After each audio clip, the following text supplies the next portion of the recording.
சர்வமும் சிவமயம் யூடியூப் சேனலுக்கு உங்களை அன்போடு வரவேற்கின்றோம். இன்று நாம் காண இருக்கும் ஆலயம் அருள்மிகு கைலாசநாதர் உடனுறை உலகம்மை சன்னதி பசுவந்தனை.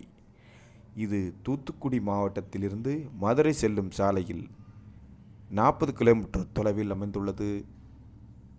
இந்த கைலாசநாதர் திருக்கோவில் அருமையாக அமைந்திருக்கின்ற சிவனும் பார்வதியுமாக அமைந்து அருமையாக காட்சி தருகின்றார்கள்.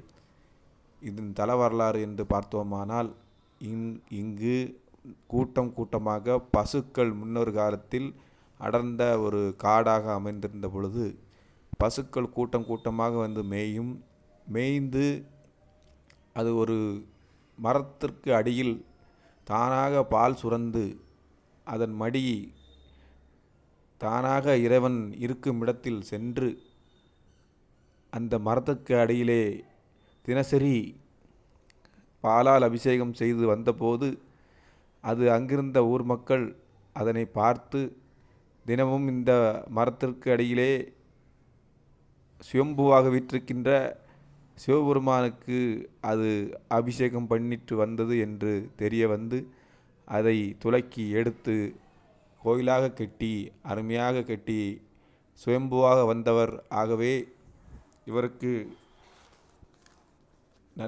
இவரை வழிபட்டு வந்தால் நீண்ட ஆயுளும் திருமண தடைகள் நீங்கி குழந்தை இல்லாதவர்களுக்கு குழந்தை வரங்கள் அளிக்கும் ஆண்டவராக திகழ்கிறார். அன்பே வடிவானவர். 63 நாயன்மார்கள் சன்னதியும் 63 நாயன்மார்களும் அருமையாக காட்சி தருகின்றார்கள். இறைவனை நினைந்து இறைவன் மேல் கொண்டு அன்பு காரணமாக அதையே ஒரு சிறு அபிஷேகம் என்றாலும் சிறு நெய் விளக்கு என்றாலும் அதை தவறாமல் இடைவிடாமல் இறைவனை பணி செய்து 63 நாயன்மார்களும் தொண்டுகள் செய்து இறைவனை அடைந்தார்கள். அதுபோல் நாம் இறைவனை அடைய ஒரு வழி அல்ல, 2 வழி அல்ல, 63 வழிகளை இந்த 63 நாயன்மார்கள் மூலம் நாம் தெரிந்து கொள்கிறோம். ஒவ்வொரு வாழ்க்கை வரலாற்றையும் தனித்தனியாக நாம் படித்தோமானால் 63 வழிகளை நமக்கு ஏற்படுத்தி தெரிந்து இறைவனை இப்படித்தான் அடைய வேண்டும் என்று இல்லாமல் 63 வழிகள் இருக்கின்றன.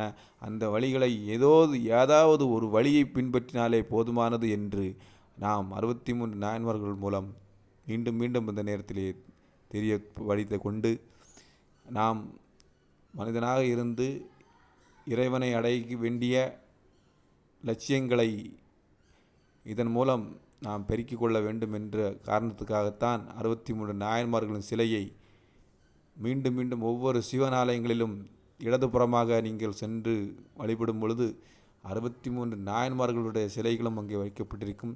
இறுதியாக சிவன் சிலை அங்கே வைக்கப்படும். கன்னி மூலையிலே கணபதியாக வீற்று கொண்டிருக்கின்றார். கணபதியை வழங்கிவிட்டு அனைவரும் இந்த வீடியோவை பார்த்து அனைவரும் இந்த கோயிலுக்கு ஒரு முறையாவது வர வேண்டும் என்பதற்காகத்தான் இந்த பதிவு. ஓம் நம சிவாய. அனைவரும் இந்த கோயிலுக்கு ஒரு முறையாவது வர வேண்டும் என்பது எனது ஆசை. அதற்காகத்தான் இந்த பதிவு.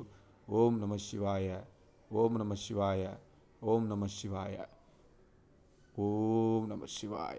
கைலாசநாதர் உடனுறை உலகம்மை சன்னதிக்கு அன்போடு வரவேற்கின்றோம். ஓம் நம சிவாய.